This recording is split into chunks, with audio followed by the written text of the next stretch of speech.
Hey everyone, this week on the Prereal Podcast, we're joined by Brent Bowers. He's with the Land Sharks.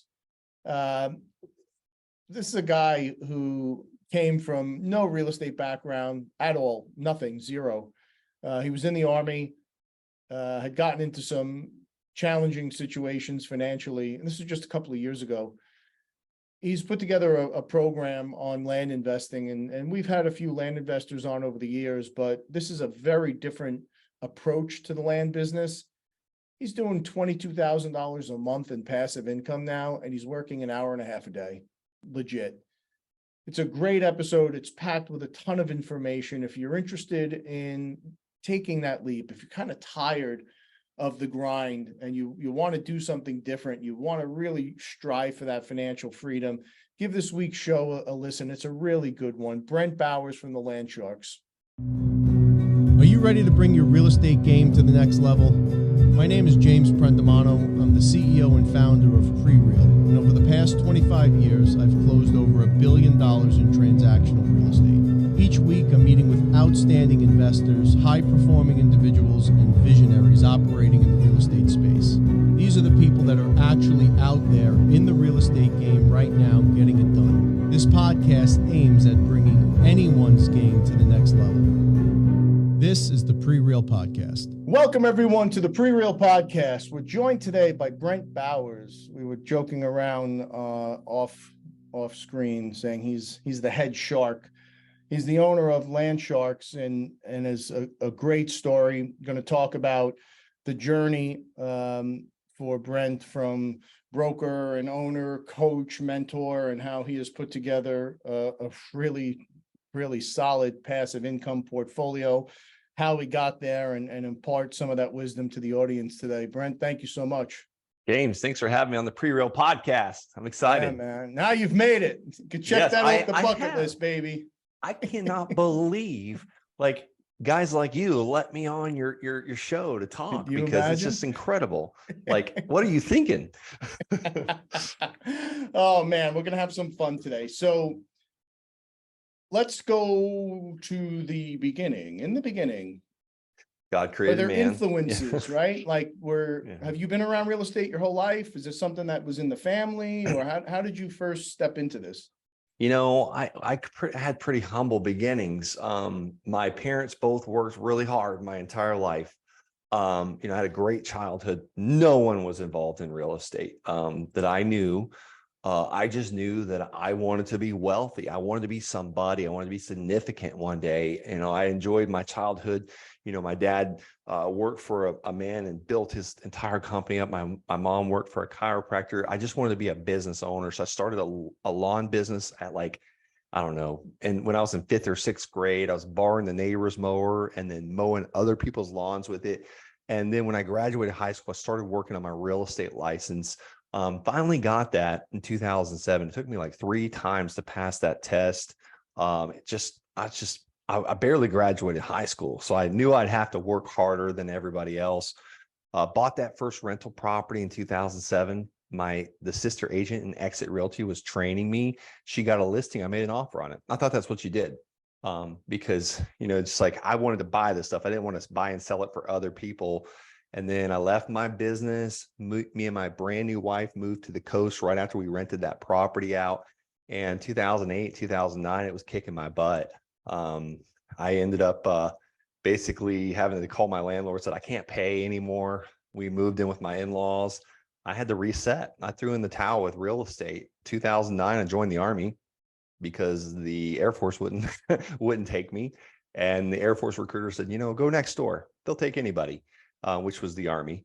And I wanted to go back to school and kind of reset and change things. Well, did a couple deployments to Afghanistan, failed marriage because I was always gone. 2013, I get back to the United States. I go to college in Melbourne, Florida. I bought the house right next to the college, started house hacking, renting out the rooms, and I was back in action. So I started buying more rentals and fast forward several years, I have this massive amount of debt, all these crappy rental properties that weren't cash flowing.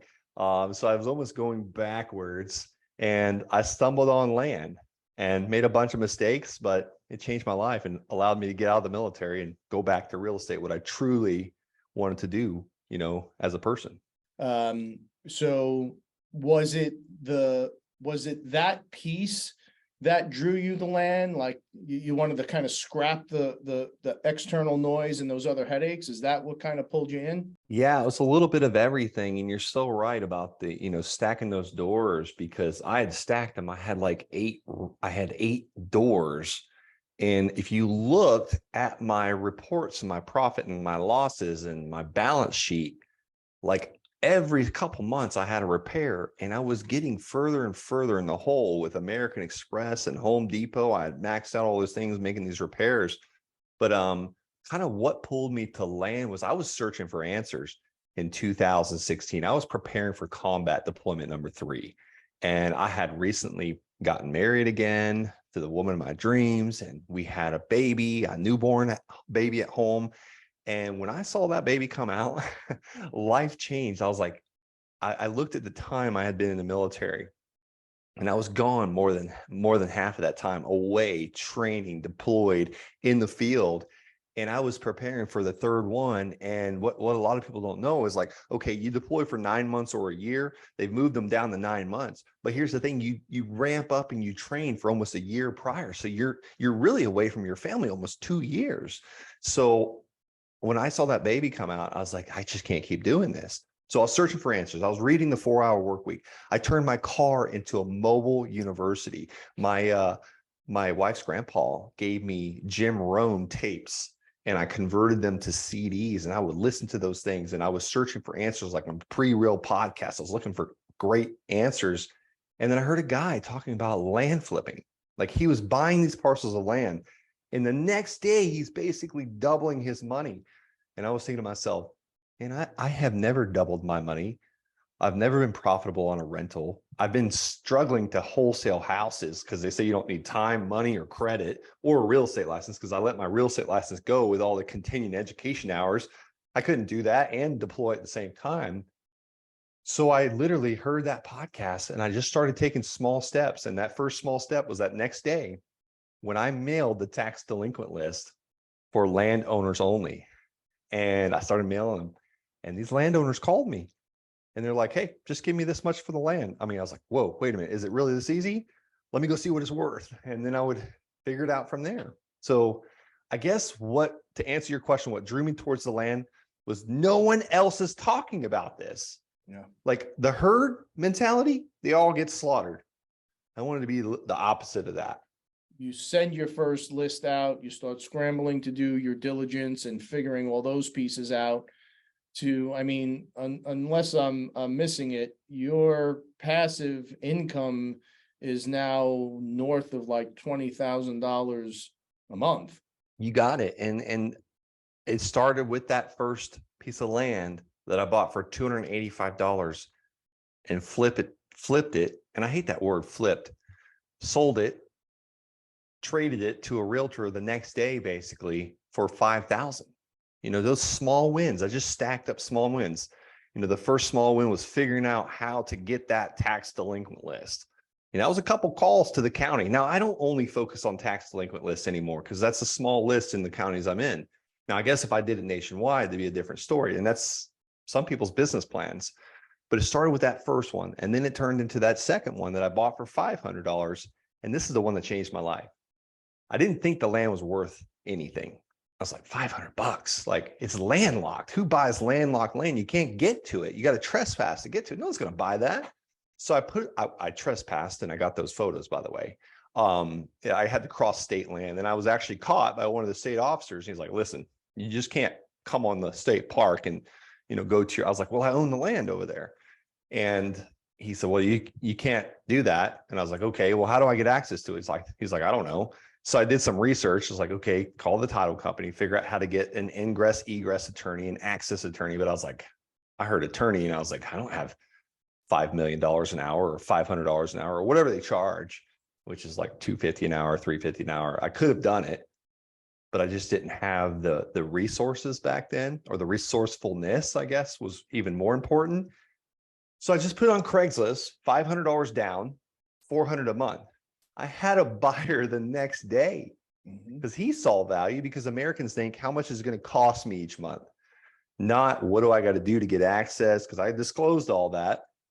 But he paid me $400 a month every single month. And sometimes he actually paid me extra, even though I was charging him 0% interest, which is crazy. Like, I didn't think anybody would pay extra if I was charging 0% interest, which I don't anymore. I get 12% interest on my loans when I sell a piece of land. But I just kept stacking those wins, stacking. And before I knew it, I was at $9,000 a month. About a year into this, I put in my Army resignation. They approved it. And I got out. In the first month, I did a $55,000 net profit month. And I just kept reinvesting back into the business and buying land and seller financing it. Did you say you were at 9,000 a month?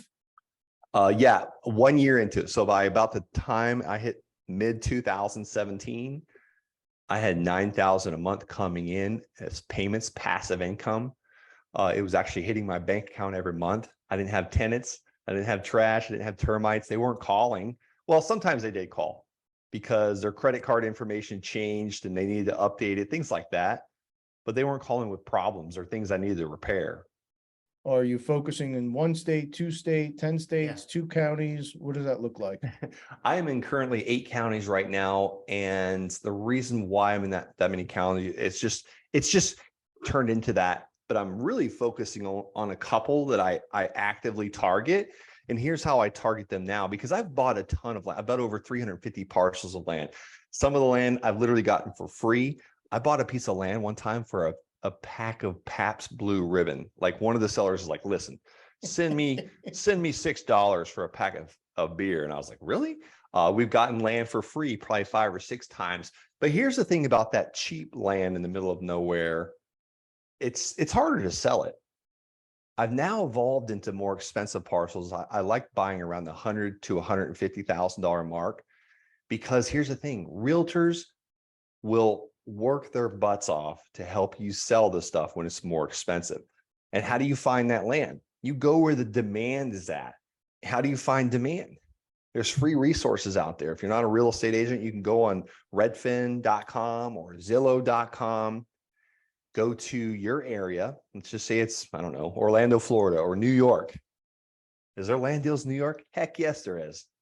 There's land deals in New Jersey. Some of my students that doing the best are out in New Jersey.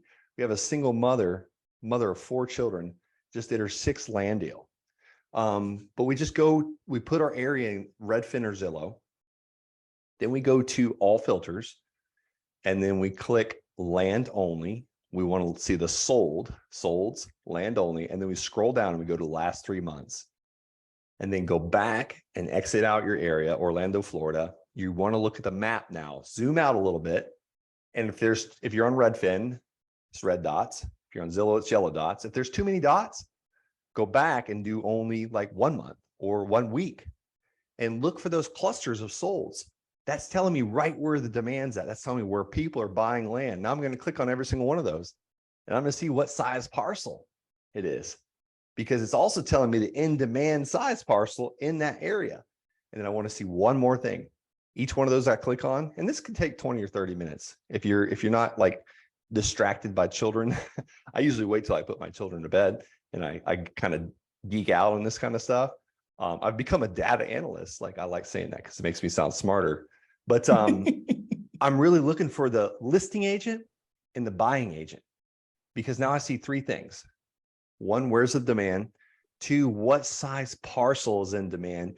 And 3, who that listing agent is, because that's going to tell me who the land specialist realtor is. Because, there's states like Texas that they don't list the sales price. It's a non-disclosure state. They list they say what the last listing price was. Mhm. That agent's going to be able to say, hey, Brent, streets A through E have sewer, they have water, they have electric at the lot line. But when you get to street F, like, there's no sewer, there's no water, there's no electric. F those, like, get away from those, like, or they're worth a whole lot less. So that's how we do it. You're actually going in and you're building your own comp set in an area, and then you're staying in that area and you're running it down. Yeah, it's just micro focus. If you're focused on a neighborhood, you're not out there wasting a ton of money on mail. And there's a reason why the land sharks, on average, a brand new land shark, you start, and I teach people how to do this. You start taking the course, you get in the program, you start taking the instruction and the action. There's a reason why they make money in roughly 45 days. And, I have several students that in their first year, they made around $800,000 net profit. I used to do that desert land. I used to do that land in the middle of nowhere. I did the $285 deals because I had no confidence. I had no clue what I was doing. I didn't have a coach, but it takes a long time to become wealthy doing that, those small deals. And here's the thing. It was taking me so long to sell these parcels of land in the middle of nowhere. And I was posting it on Craigslist and Facebook, and I was working so hard, and I was paying all these subscriptions. I was paying thousands of dollars a month for land.com and Land Century and Land Moto and Land Hub. When the realtors already have access to that, I took that whole half of my business, and I now have realtors, land specialist realtors doing it, and I don't have to manage them. I don't have to get on phone calls with them or babysit them or train them or motivate them, because if they don't go out there and kill, they don't eat. If they don't go out there and hunt, they don't eat. So they've got to go out there. They're commission only. When I had, I was able to not employ 2 people when I started having realtors, because I have one person just posting it everywhere and one person selling it all day long. Those are 2 less employees I have to deal with now. Now they're great, and it was a great time. They made me a lot of money, but realtors, they're so much better. Now, are you, so you're still mailing, right? And Absolutely. are you putting a price in your letters, or are you just offering the opportunity to have a chat? Nope. So marketing is it's attracting people that you want to work with and detracting the people you don't want to work with. So I put the exact amount that I'm willing to pay on that purchase agreement. So I call them land offer letters or LOLs. And you know what? I'll give the Prereal podcast listeners the LOL that's making me the most money right now. We've been triple split testing this against other mailers. We've been trying it against postcards, checks, other neutral letters where it says, hey, let's have a chat. If your audience wants this, they can get it at the landsharks.com/LOL. And this purchase agreement is it's actually getting us more deals than anything else. And the whole thing is, if they don't want to take our offer, they just throw it away. I'm not having to deal with a bunch of phone calls. I just got one under contract this weekend. It's already on the MLS, already listed. I shouldn't say this weekend. It was actually Thursday night, but it was all over email. The guy signed it, sent it back, said, hey, how soon can we close? I said, probably 6 weeks. And he said, thank you. When you're sending these offer letters out, how often are you revisiting comps? And each time, are you kind of going in and putting it in Airtable, or is it just chats with your local realtors? How are you doing that? Yeah. So the first step I'll do is I'll go to where there's demand at. If I'm going, let's just say I'm going to a new market today. You said, go to New York, Brent. So I'll put in Albany, New York, and okay, where's the land selling around Albany? So I'll go to Redfin, put it in there, sold land last 3 months. And then I'm going to see those. Okay, here's a cluster over here. So I'm going to pick that area and I'm going to micro down to the neighborhood. And I'm going to figure out, okay, is it half-acre lots? Is it 10,000 square foot lots? Okay, looks like the 5,000 square foot lots are selling the most. There's been about 9 solds in the past 30 days. I'm going to click on each one of those. All right, here's the price it sold for. Here's how big it is. And I'm going to throw that into an Excel spreadsheet. And I'm going to take all 9 of those lots that sold. One sold for 10,000, one sold for 20, and then average them up. Okay, the average lot that sold was 10,000. The average price was about 10,000. So now I know that if I get a 5,000 square foot lot in the area, it should sell for around $10,000. So that's not a really good example because you wouldn't make a ton of money. So let's just say that if they're selling for 100,000, let's be a little bit more realistic. Yep. There you go. 100,000. So I want to make at least $10,000 profit on each one of those I buy. So that means I got to offer 90, right? 90,000. or less. Well, what about the real estate agent? So they're going to make about 6%. So we need to take another $6,000 off there. And then at closing costs, say 2,000. So we're at 10,000 plus 6,000 plus 2,000. So we're at about 18 grand. What else are we missing? Let's say a buyer discount. Let's do another 2,000. So 20 grand off. So if the land's selling for 100 grand, I wanted to use round numbers for anybody driving down the road listening to this. So the land's going to sell for about 100,000. If I offer $80,000 for this land, I know that I should have a deal here. And if they accept it, they're literally accepting an offer at 80 cents on the dollar. Sometimes we get the land for less than 50 cents on the dollar, but I do that backwards planning, that reverse engineering to make sure I'm going to make money, and also make sure when I list it with a realtor, it's cheaper than everything else, because land is just land. Hey, honey, this one has a pool. Hey, this one has granite. Which one? Well, no, it doesn't have any of that. This one's cheaper. Let's just take that one. So I want my stuff to sell quick. I want the 30-day blowout price. I want to get it done now price. So now I'm going to send a purchase agreement, or what I call the LOL, the land offer letter, to every single landowner in this area. And they're either going to throw it away, or they're going to sign it, send it back to me, or they're going to call me to cuss me out and say, I'm so offended by your 80 cents on the dollar offer. I had one student, he's in Korea. He's like, Brent, I can't take phone calls. I'm in command right now. I'm running a company of 150 soldiers and I can't take phone calls. He's like, how do I do this? I was like, take your phone number off of it. So now he gets them signed back and they just email it to him. What % discount to market is typically your opening offer? Right now in Florida, for most of the stuff I'm buying, it's about 54 cents on the dollar. But it depends on how expensive the land is. Now, there's one area that I mail, those are $700,000 parcels.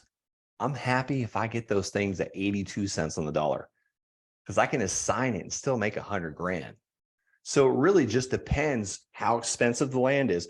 What a lot of these guys are teaching is like, mail this land out here in Costilla, Colorado. The most I can sell that 5 acres for out there is $9,000 on financing, and more than likely 50% of those people are going to stop paying anyways. So for me to make 8 grand on that land over 60 months of payments, I got to literally pay like $900. So that's less than 10 cents on the dollar for those parcels of land. So that's a little harder conversation to have, and you're having to do a lot more of those. What % of your deals are people want to buy them in cash, and what % are they want to finance? Yeah, I truly push for the financing, because that gives me the lifestyle freedom I'm looking for. I didn't get into this business to get rich. I got into this business to be home with my families, to have breakfast with my children and have dinner. We literally took almost all the month of March off. We're heading to Costa Rica here in a few weeks. We're going to be gone for 6 weeks. You know, that's truly what I want. I want the seller financing, because I don't want to be on the transaction treadmill. Like, if I sold this parcel of land today for cash, I get my profit, I got to go back to work and find another one. So I prefer them to pay on payment. So 9 out of 10, I really try to do seller financing, but it varies. With the more expensive land, they do come with cash because they got a bank loan or, you know, some type of financing. But what's really cool is that when we offer that seller financing, it sells a lot faster because they don't have to worry about bank financing. They're able to go and improve like, I've got a piece of land right now. We just got a letter of intent on, and they're going to use my financing to allow them to build up the land, build some roads, some fences around it, and then they're going to get their financing from their banks. They're probably only going to use me for about 3 years, which is really cool, because, like, let me just do the deal breakdown. We're buying it for about $150,000. The seller is giving me 15 years to pay him at 5% interest. And he gave me 6 months to find my buyer before I have to close. And I told him, we fully disclosed all this to the seller, and he was totally cool with it. Now my buyer is going to be paying me 12% interest for 30 years on a 30-year mortgage. Now, is he really going to find it? Is he really going to pay for it 30 years? Probably not. But the banks have set the 30-year mortgage up for them to win. For the first 7 years, it's pretty much all interest on a 30-year mortgage. Yep. So I'm going to be receiving a $2,200 a month payment. Plus I'm getting a $30,000 down payment, and I'm giving my seller a $15,000 down payment. So we're basically making money right up front.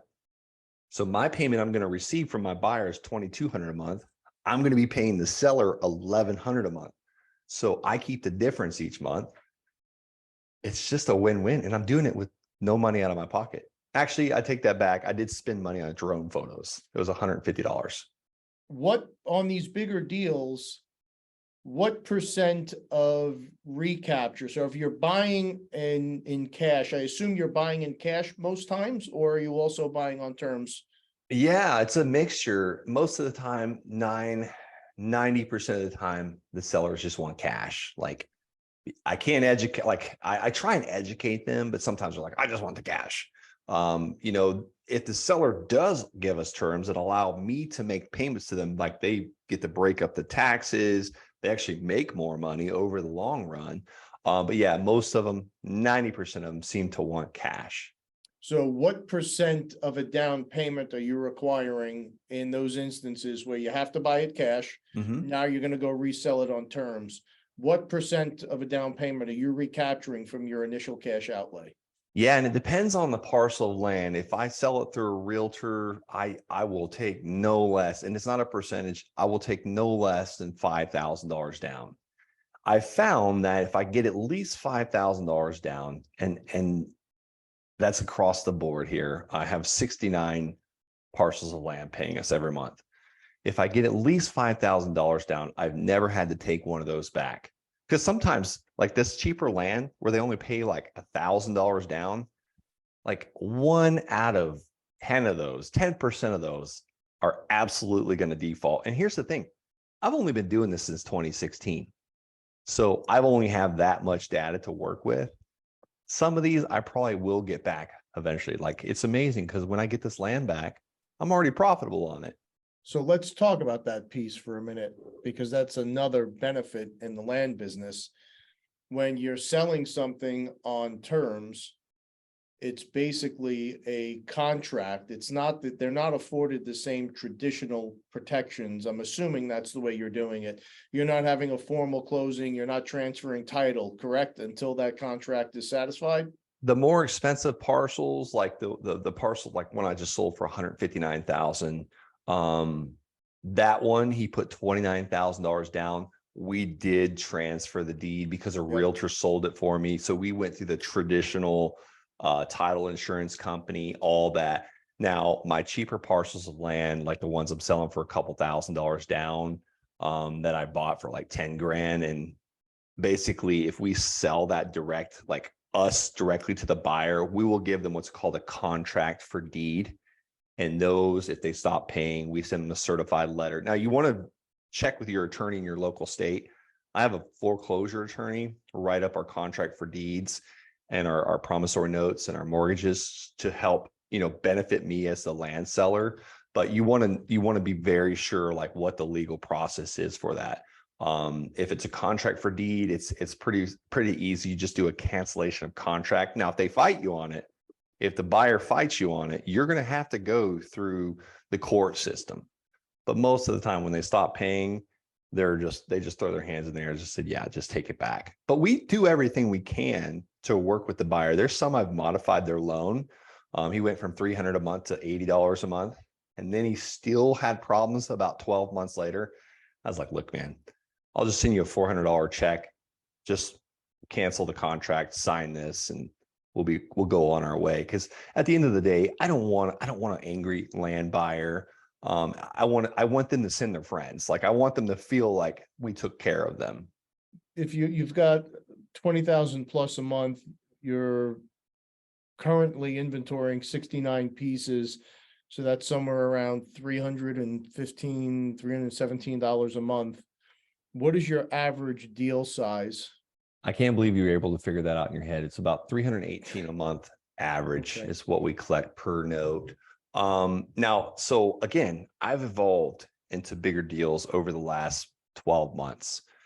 I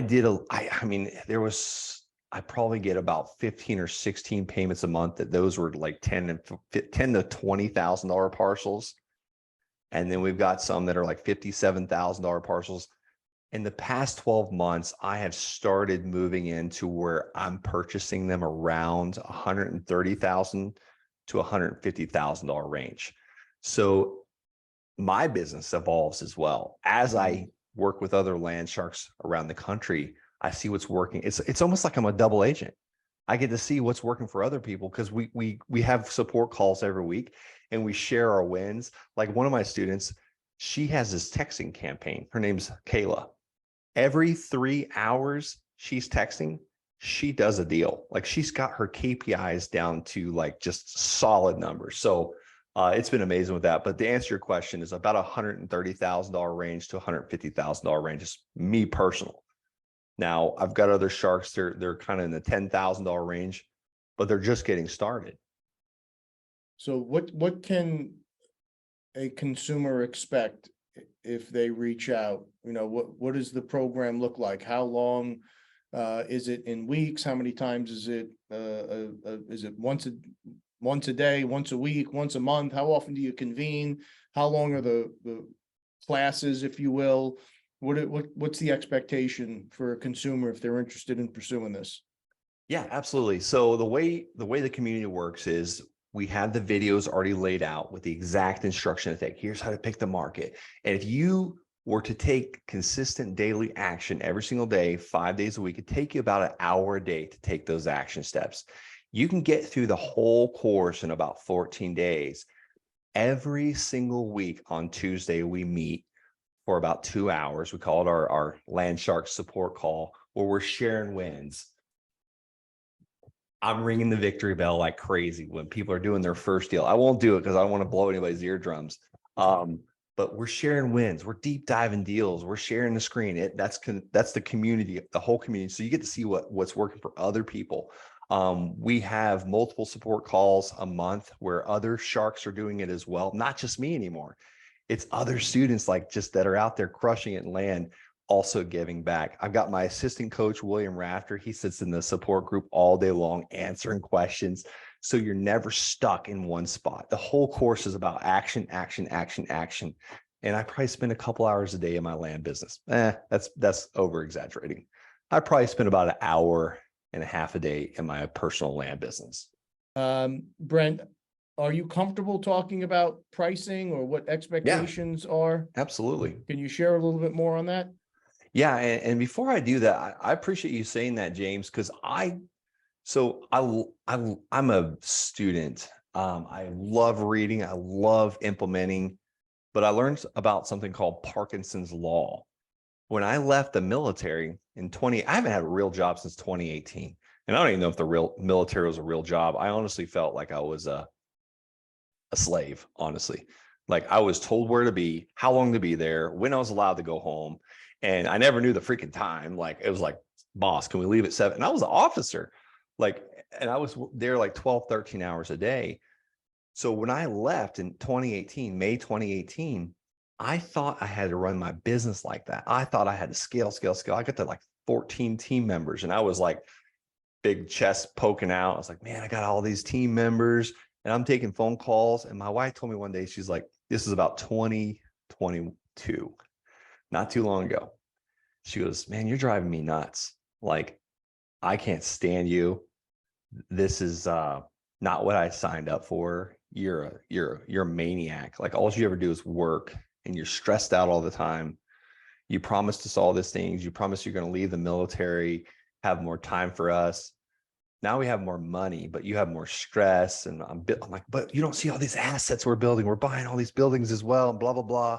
She's like, I don't care about any of that. And I realized I was like, this is not why I built this land business. It was to have a better lifestyle.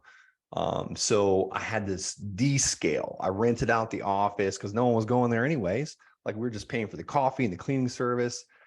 Just started reducing team members. I'm down to an executive assistant, an accountant, and one acquisition manager. Life is so much better.